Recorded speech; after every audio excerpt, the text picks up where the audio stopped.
Developed by Pyro Studios and published by Eidos Interactive in the late 1990s, Commandos Behind Enemy Lines is a real-time tactics game set in World War II, focusing on a small squad of Special Forces soldiers disrupting the Nazi war effort to give the Allies an edge in the war by destroying critical infrastructure, interrupting supply lines, and jamming communications, all across the Western Theater, from the snowy forest of Norway to the scorching sands of Africa, and everything in between. Despite being outnumbered, outgunned, and expecting no reinforcements, these brave soldiers will need to use their special skills and complete their missions no matter the odds. In practice, this means that the player controls a squad of up to 6 commandos throughout a total of 20 missions. The Green Beret, codenamed Tiny, does a lot of the heavy lifting, literally, by moving heavy objects or climbing walls, and he carries around a radio he can use to distract enemies. The Driver, codenamed Treads, can drive any land vehicle from simple truck to tanks, including any stationary gun turrets. He also carries around a submachine gun and a first aid kit to patch up himself or his comrades. The Marine, codenamed Fins, he is always equipped with scuba gear, allowing him to dive underwater to avoid detection, and a harpoon gun to kill enemies silently from a short distance. Sometimes he also brings a boat to ferry his comrades across bodies of water.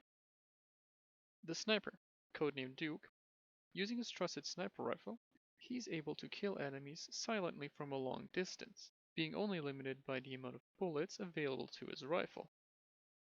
The Sapper, codenamed Inferno, he's the man for the job to deal with the heavy explosives needed to demolish buildings or destroy armored vehicles, and always carries around a healthy amount of grenades. The Spy, codenamed Spooky, once he gets his hands on an enemy uniform, he's able to blend into enemy ranks and distract the guards from more important things. It's not possible to pick out which commandos get to go on a mission, so learning and mastering the use of the commando's different talents, together with using the terrain to its maximum advantage, is the key to successfully finishing all the missions presented in the game. The missions all have the same basic idea. The commandos are dropped at the mission location and need to fulfill an objective, usually the destruction of critical infrastructure, before making their getaway.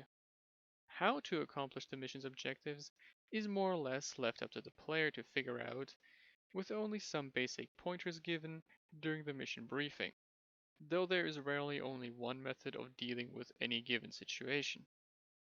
It is possible to take an aggressive approach to reaching the objectives, but that is highly discouraged. The commandos are heavily outnumbered and outgunned, being quickly overwhelmed by the enemy's numbers once they are discovered, making this approach a last resort at the best of times. Instead, the focus lies on stealth and subterfuge. Missions can rather be viewed like big puzzles that need to be solved.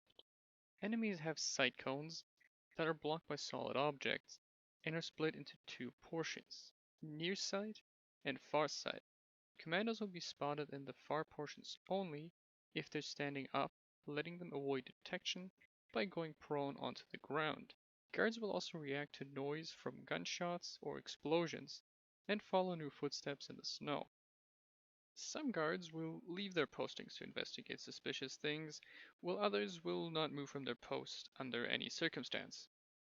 If any of the guards spot a commando or find a dead soldier, they will raise the alarm and or begin shooting at the commandos. It's up to the player to find the weakness in the security net, but while early missions might be kept simple with more holes than a colander, the later missions quickly become a sprawling, interconnected web of overlapping sight lines, blind spots, and other obstacles that can take hours to overcome. On that note, this game is rather unforgiving. Make sure to save often, make sure it's in different slots, and prepare to fail a lot in attempting to crack open the enemy's defenses. Triggering the alarm might not be a strict game over unless one of the commandos dies, but it's often might as well be, as it will make the mission significantly harder to complete. New patrols will appear, old ones will be reinforced, and guards will be more alert to the commando's movements. As harsh as the game is, though, managing to break through a seemingly impregnable security net, making the entire thing unravel without being detected after many frustrating failures, is absolutely satisfying. The game was released in the late 90s, and in the following years it has aged not like fine wine, getting better with time, but rather like a raisin, not to everyone's tastes, and clearly showing its age. It starts with minor things that are more an inconvenience than an actual problem.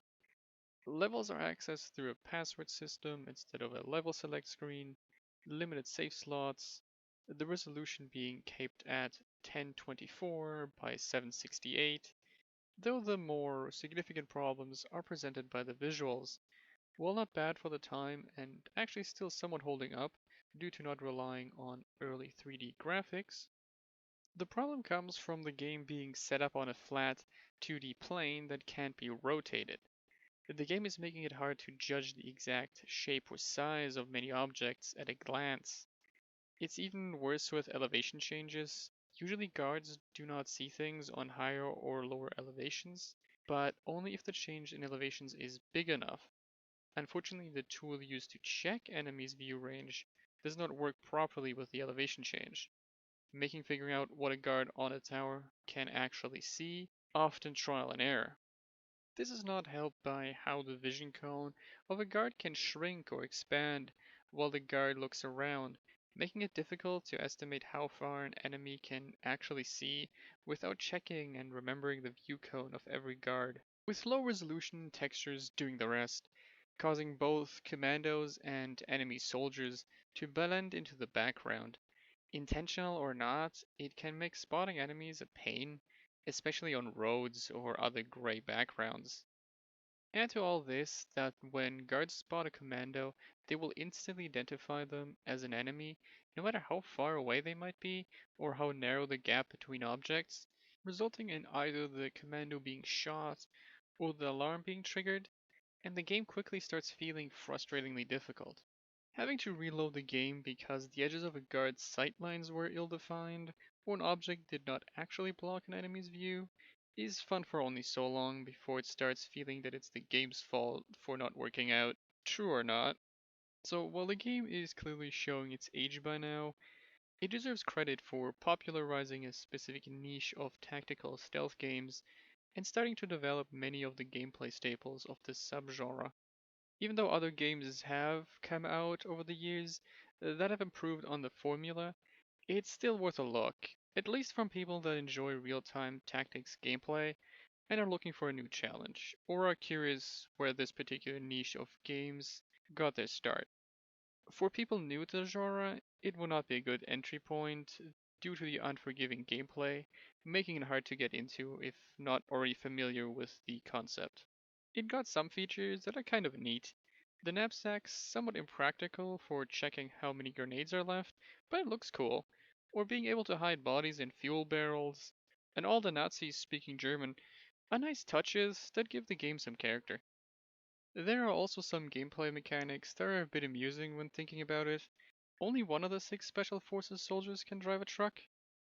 No one is missing the guy that left his post half an hour ago to take a piss and has not returned. Probably the guy that steals everyone's cigarettes. For those that managed to get past the game's aging problems and want more after finishing the main game, a standalone expansion pack was released a year later with 8 more missions and a few new mechanics. Though the mission's complexity start at the same level of difficulty that the main game ends on, so be careful.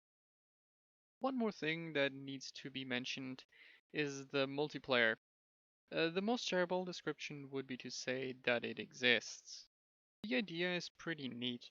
The multiplayer is cooperative, with every player selecting one or more of the available commandos to control throughout the mission. The players then need to work together to complete the mission's objectives. Unfortunately, the reality is not as pretty. Unless a clear means of communications is available, it will make the game even more frustrating than it already is. And even with communications available, the worries of others messing up perfectly laid out plans does not just go away. It's worth a try though, just for the novelty of the whole thing, if a friend or two can be acquired to help out for some missions, as it lets you pull off some maneuvers not possible alone. With this, I'll bid you farewell, fellow gentlemen, until we meet again.